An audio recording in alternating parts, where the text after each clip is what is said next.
வணக்கம். கன்னிராசி கன்னிலக்கணக்காரர்களுக்கான குரு வக்ர நிவர்த்தி பெயர்ச்சி பலன்கள்.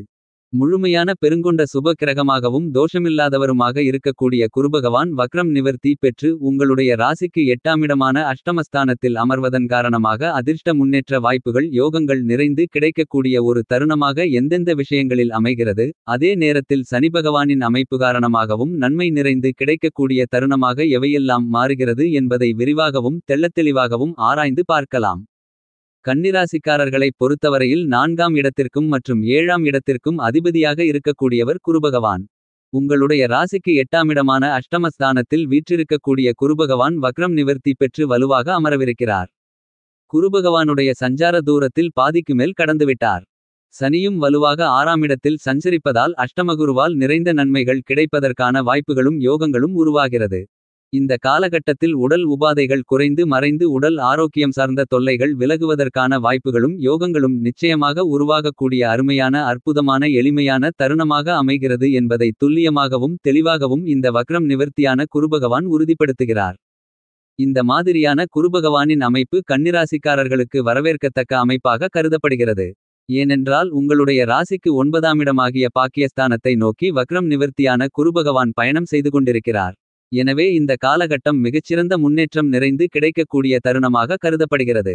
பொதுவாக குருபகவானை பொறுத்தவரையில் நவகிரகங்களிலேயே தோஷம் அற்றவரும் அதீத அளப்பரிய அபரிவிதமான நன்மைகளை யோகங்களை அள்ளி கொடுக்கக்கூடிய ஒரு தன்னிகரற்ற கிரகமாக செயல்படுபவர்தான் குருபகவான். அதிலும் குறிப்பாக குருபகவானின் பார்வையில் சுக்கிரன் புதன் ஆகிய கிரக நிலைகள் பகை கிரகங்களாக இருந்தாலும் கூட புதன் சுக்கிரனின் பார்வையில் குருபகவான் சமகிரகமாக பார்க்கப்படுகிறார். மற்ற கிரக நிலைகளிலிருந்து பார்க்கும்போது குருபகவானுக்கு பகை கிரகம் என்று எதுவும் கிடையாது. குருபகவானை பகை கிரகமாக எந்த கிரகமுமே பார்க்கவில்லை. எனவேதான் நவகிரகங்களில் மிக முக்கியமானவராகவும் முழுமையான பெருங்கொண்ட சுப கிரகமாகவும் இருக்கக்கூடிய குருபகவானுடைய இந்த வக்ர நிவர்த்தி பெயர்ச்சி ஆகக்கூடிய டிசம்பர் 20ஆம் தேதி முதல் மிகச்சிறந்த மாறுதல்களை ஏற்படுத்தப் போகிறார். ஏனென்றால் பொதுவாகவே அதிசாரம் மற்றும் வக்ரம் போன்றவற்றால் பாதிக்கப்படாத கிரகமாக பார்க்கப்படக்கூடியவர் குருபகவான் மட்டும்தான். அப்படிப்பட்ட குருபகவான் மிகவும் வலுவான வானியல் அரசன் என்று போற்றப்படுகிறார். மற்ற கிரக நிலைகளை விட அபரிவிதமான பெருங்கொண்ட அளப்பரிய நல்ல பண்புகளையும் ஒழுக்கங்களையும் நேர்மைகளையும் வைராக்கியங்களையும் உயர்ந்த செயல்பாடுகளையும் உங்களுடைய வாழ்க்கையில் கொடுப்பதோடு மட்டுமல்லாது உயரிய செல்வத்தையும் பெருங்கொண்ட பணப்புழக்கத்தையும் பெறுகின்ற ஆளுமை மிகுந்த அதிகாரத்தன்மையையும் கொடுக்கக்கூடிய தன்னிகரற்ற கிரகமாக குருபகவான் இருக்கிறார். குருபகவான் மற்றவர்களுக்கு இருக்கக்கூடிய அபரிவிதமான துன்பங்களை விலக்கி நன்மைகளை கொடுக்கக்கூடிய மிகுந்த இரக்கம் கொண்ட கிரகமாகவும் செயல்படுகிறார். இந்த குருபகவான் வக்ரத்தில் சஞ்சரித்தபோது அவ்வளவு சிறப்பான நன்மையில்லை. குருபகவான் வக்ரகதியிலிருந்து வக்ர நிவர்த்தி பெறுவது மிகப்பெரிய அளவிலான வரவேற்கத்தக்க அமைப்பாக கருதப்படுகிறது. ஏனென்றால் குருபகவானை பொறுத்தவரைக்கும் ஒருவருடைய ஜாதக அமைப்பில் 2 4 5 7 9 11 ஆகிய இடங்களில் சஞ்சரிக்கும்போது அபரிவிதமான பெருங்கொண்ட வளர்ச்சியும் முன்னேற்றத்தையும் மிகப்பெரிய அளவில் கொடுப்பார். மனித வாழ்வில் எதிர்பார்க்கக்கூடிய செல்வ செழிப்புகள் வாய்ப்புகள் யோகங்கள் போன்ற அனைத்தையும் நேர்வழியில் நிறைந்து கொடுக்கக்கூடிய தன்னிகரற்ற கிரகமாக செயல்படுபவர்தான் குருபகவான். அப்படிப்பட்ட குருபகவான் தற்போது மேஷம் ராசியில் வக்ரம் நிவர்த்தி பெற்று சஞ்சரிப்பது வரவேற்கத்தக்க அமைப்பாக கருதப்படுகிறது. ஏனென்றால் குருவின் பார்வையில் சூரியன் சந்திரன் செவ்வாய் போன்ற கிரக நிலைகள் நட்பு கிரகங்களாக பார்க்கப்படுகிறது. அதிலும் குறிப்பாக குருவின் நட்பு வீடான செவ்வாய் பகவானின் ஆட்சி வீடான மேஷம் ராசியில் குருபகவான் வக்ரம் நிவர்த்தி பெற்று பலமாக வலிமையாக அமர்வது அற்புதமான அருமையான அபாரமான வரவேற்கத்தக்க ஒரு சிறப்பான மாறுதலாக கருதப்படுகிறது. நீங்கள் எதிர்பாராத வகையில் முன்னேற்ற வாய்ப்புகளையும் யோகங்களையும் நிறைந்து கொடுப்பார். ஏனென்றால் அன்பாக இனிமையாக பேசும் திறன் மற்றவர்களை மதிப்புடன் நடத்தும் திறன் போன்ற அனைத்தையும் மிக அருமையான முறையில் அபரிவிதமாக கொடுக்கப் போகிறார். இதன் காரணமாக நல்ல உயர்வு என்பது உங்களுடைய வாழ்க்கையில் கிடைக்கப் போகிறது. கல்வி தொழில் ரீதியாக உத்தியோக ரீதியாக மிகச்சிறந்த மாறுதலும் மகத்தான முன்னேற்றமும் பெறுவதற்கான வாய்ப்புகளும் யோகங்களும் உருவாகிறது. என்பது மட்டுமில்லாமல் இந்த தருணத்தில் கணவன் மனைவிக்கு இடையே அன்பு அந்நியோன்யம் காதல் என்பது அதிகரிக்கும். நீங்கள் திட்டமிட்டதை விட நல்லபல முன்னேற்றங்கள் வாழ்க்கையில் நிறைந்து கிடைப்பதற்கான வாய்ப்புகளையும் யோகங்களையும் குருபகவான் உறுதிப்படுத்துகிறார். அது மட்டுமல்லாமல் குருவின் ஆட்சி வீடாக தனுசு ராசி மற்றும் மீனம் ராசி பார்க்கப்படுகிறது. அதே சமயம் கடகம் ராசி குருபகவானின் உச்ச வீடாக பார்க்கப்படுகிறது. மகரம் ராசி நீச்ச வீடாக பார்க்கப்படுகிறது. இப்போது குருபகவான் வக்ரம் நிவர்த்தி பெற்று அதிவிரைவாக அனைத்து நன்மைகளையும் கொடுக்கக்கூடிய மேஷம் ராசியில் வக்ரம் நிவர்த்தி பெறுகிறார். இது வரவேற்கத்தக்க அமைப்பாக கருதப்படுகிறது.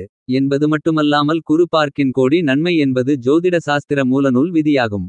அப்படிப்பட்ட குருபகவானுடைய சுப பார்வை இந்த தருணத்தில் அருமையான முறையில் மிக அபரிவிதமாக சிம்மம் துலாம் மற்றும் தனுசு ஆகிய ராசிகளின் மீது அற்புதமான முறையில் விழுகிறது.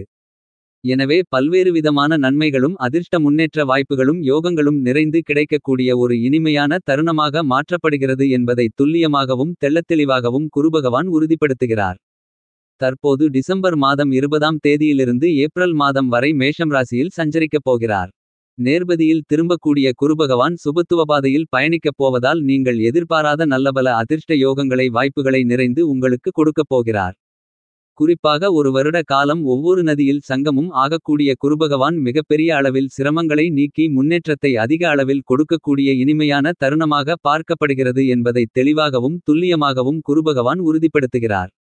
அதிலும் இந்த ஆண்டு வக்ர நிவர்த்தி பெற்று கங்கா நதியில் தூர்வதால் அதிக அளவிலான நன்மைகள் கிடைப்பதற்கான யோகங்கள் உருவாகிறது. இது இன்னொரு வகையிலும் வரவேற்கத்தக்க கூடுதல் சிறப்பு அமைப்பாக பார்க்கப்படுகிறது. அடுத்த வருடம் ஏப்ரல் மாதம் வரை நிறைந்த நன்மைகளை அபரிவிதமாக கொடுக்கக்கூடிய வலுவான அமைப்பில் செவ்வாயின் ஆட்சி வீடான மேஷம் ராசியில் சஞ்சரிக்கப் போகிறார் குருபகவான். இந்த மேஷம் வீடு குருவின் நட்பு வீடாக பார்க்கப்படுகிறது. எனவே இனிவரக்கூடிய காலகட்டங்கள் மன நிம்மதி நிறைவு பெறக்கூடிய வகையில் பல்வேறு விதமான நன்மைகள் நிறைந்து கிடைக்கப் போகிறது.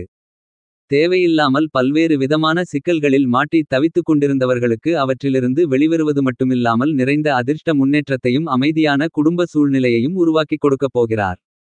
புத்திரபாக்கியம் உள்பட பல்வேறு விதமான மங்களகரமான நிகழ்வுகள் இல்லத்தில் நடைபெறுவதற்கான வாய்ப்புகளும் யோகங்களும் நிறைந்து கிடைக்கக்கூடிய ஒரு இனிமையான காலகட்டமாக பார்க்கப்படுகிறது என்பதை நவகிரகங்களிலேயே மிகவலிமை வாய்ந்த குருபகவான் உறுதிப்படுத்துகிறார். அதே சமயம் சனி பகவானும் கும்பராசியில் அமருகிறார். இந்த இரண்டு மாறுதலும் ஒரே தேதியான டிசம்பர் 20ஆம் தேதியில் நடைபெறுவது மிகப்பெரிய மாற்றத்திற்கு வித்திடக்கூடிய ஒரு தருணமாக இந்த காலகட்டம் பார்க்கப்படுகிறது. குருபகவானின் அமைப்பு இப்படி இருக்க கன்னிராசிக்காரர்களின் குடும்ப சூழ்நிலையை பொறுத்த வரைக்கும் அஷ்டமஸ்தானத்தில் பாதிக்கு மேல் கடந்துவிட்ட இந்த தருணத்தில் இனி குருபகவானிடம் இருந்து பெருமளவிற்கு தொல்லைகள் எதுவும் ஏற்படாது. அஷ்டமகுருவால் உறுதியான மனநிலை பெறுவதற்கான வாய்ப்புகள் நிச்சயமாக உருவாகிறது. கொடுக்கல் வாங்கல் ரீதியான பணிகளில் சில சிக்கல்கள் இருக்கலாம், சற்று கவனத்துடன் இருக்க வேண்டும். அதே சமயம் மற்றவர்களை நம்பி எந்த விதமான பொறுப்புகளையும் ஒப்படைக்க வேண்டாம். எந்தவிதமான காரியங்களாக இருந்தாலும் நீங்களே முன்னின்று செய்தால் நல்ல பலனை கொடுக்கக்கூடிய ஒரு அமைப்பாக பார்க்கப்படுகிறது. மற்றவர்களை நம்பினால் சில ஏமாற்றத்தை சந்திப்பதற்கான வாய்ப்புகள் நிச்சயமாக உருவாகும். இந்த தருணத்தில் எதிர்பாராத மாற்றங்கள் உத்தியோகம் தொழில் இடம் என எதில் வேண்டுமானாலும் ஏற்படலாம். அது நன்மை நிறைந்தவையாகவே அமைகிறது. எனவே மாற்றங்களை ஏற்றுக்கொள்வது மிக பெரிய அளவில் எதிர்பாராத சலுகைகள் நிறைந்து கிடைக்கக்கூடிய வாய்ப்புகளும் யோகங்களும் நிச்சயமாக உருவாகும். குடும்பத்தில் ஏற்பட்டு வந்த பல்வேறு விதமான ஆரோக்கிய தொல்லைகள் விலகும். சில சமயங்களில் சின்ன சின்ன தொந்தரவுகள் இருக்கலாம். ஆனால் பெரிய அளவிற்கான எந்த விதமான பாதிப்புகளும் இருக்காது. என்பது மட்டுமில்லாமல் சனிபகவான் இந்த தருணத்தில் மிக வலுவாக அமர்ந்திருப்பதால் நிரந்தர வேலைவாய்ப்பு தொழில் ரீதியாக முன்னேற்றம் போன்ற அனைத்தும் மிக அபரிவிதமாக கிடைக்கும். குருபகவானின் அமைப்பும் மிக அற்புதமான முன்னேற்றத்தை ஏற்படுத்திக் கொடுக்கக்கூடிய ஒரு வகையில் இருக்கிறது. உங்களுடைய ராசியின் அதிபதி புதன் பகவானுக்கு குருபகவான் பகை கிரகமாக இருந்தாலும் புதனின் பார்வையில் குருபகவான் சம கிரகமாக இருப்பதால் இந்த தருணத்தில் சற்று கவனத்துடன் இருக்க வேண்டுமென்பதை மனதில் பதிய வைத்துக் கொள்ள வேண்டும். இருந்தாலும் நீங்கள் எதிர்பார்க்கக்கூடிய பூர்வீக சொத்துக்கள் ரீதியான கோர்ட்டு கேசு வம்பு வழக்கு பிரச்சனைகள் சுமூகமாக தீரும். என்பது மட்டுமல்லாமல் உங்களுடைய பூர்வீக சொத்தின் பங்கு உங்களை வந்து சேரும். அதே சமயத்தில் அதிர்ஷ்டத்தின் மூலமாக எதிர்பாராத பெருங்கொண்ட பண புழக்கங்கள் பெறுவதற்கான வாய்ப்புகளும் யோகங்களும் இந்த தருணத்தில் நிறைந்து கிடைக்கிறது. நீங்கள் திட்டமிட்டதை விட விவசாயம் கலைத்துறை அரசியல் சார்ந்த பணிகளில் நல்லபல அதிர்ஷ்ட வளர்ச்சிகள் நிறைந்து கிடைக்கும். பெண்மணிகளை பொறுத்த வரைக்கும் நல்ல மாற்றத்திற்கு வித்திடக்கூடிய ஒரு தருணமாக இந்த காலகட்டம் பார்க்கப்படுகிறது. மேலும் இந்த தருணத்தை சாதகமாக மாற்றிக்கொள்ள கன்னிராசிக்காரர்கள் செய்யவேண்டிய பரிகாரம் என்னவென்றால் வாரத்தில் வியாழக்கிழமை தோறும் விரதம் இருந்து அருகாமையில் உள்ள குருபகவான் அல்லது நவக்கிரக கோவிலுக்கு சென்று தீபம் ஏற்றி வழிபாடு செய்தல் சிறப்பு. தயவு செய்து நமது சேனலை சப்ஸ்கிரைப் செய்து பெல் பட்டனை அழுத்தி ஆல் என்ற ஆப்ஷனை கிளிக் செய்யவும். வீடியோவை கமெண்ட் லைக் ஷேர் செய்யவும். மேலும் நமது சேனலில் 2023ஆம் ஆண்டு சனிவக்ரப்பெயர்ச்சி பலன்கள் குருவக்ரப்பெயர்ச்சி பலன்கள் சனிப்பெயர்ச்சி பலன்கள் குருபெயர்ச்சி பலன்கள் புத்தாண்டு பலன்கள் மற்றும் மாத பலன்கள் குருபெயர்ச்சி காதல் பலன்கள் புதுவருட காதல் பலன்கள் மாத காதல் பலன்கள் போன்ற மேலும் பல வீடியோக்கள் பதிவு செய்துள்ளேன். அவைகளையும் ஒரு எட்டு பாருங்கள். இந்த காணொளியை முழுமையாக பார்த்த அனைத்து அன்பு உள்ளங்களுக்கும் என்னுடைய மனமார்ந்த நன்றிகளை தெரிவித்துக் கொள்கிறேன். மேலும் நமது சேனலில் மெம்பர்ஷிப் என்று சொல்லக்கூடிய ஜாயின் பட்டனை அழுத்தி சேர்ந்து கொண்டவர்களுக்கு நன்றிகள் பல கோடி. மேலும் இந்த சேனல் மற்றவர்களுக்கும் பிடித்திருந்தால் நீங்களும் ஜாயின் செய்து கொள்ளவும். ஜாயின் செய்து கொள்வதற்கான லிங்க்கும் பல சுவாரஸ்யமான வீடியோக்களின் லிங்குகளும் வீடியோக்களின் டிஸ்கிரிப்ஷன் பாக்ஸிலும் முதல் கமெண்டிலும் கொடுத்துள்ளேன், அவைகளையும் ஒரு எட்டு பாருங்கள்.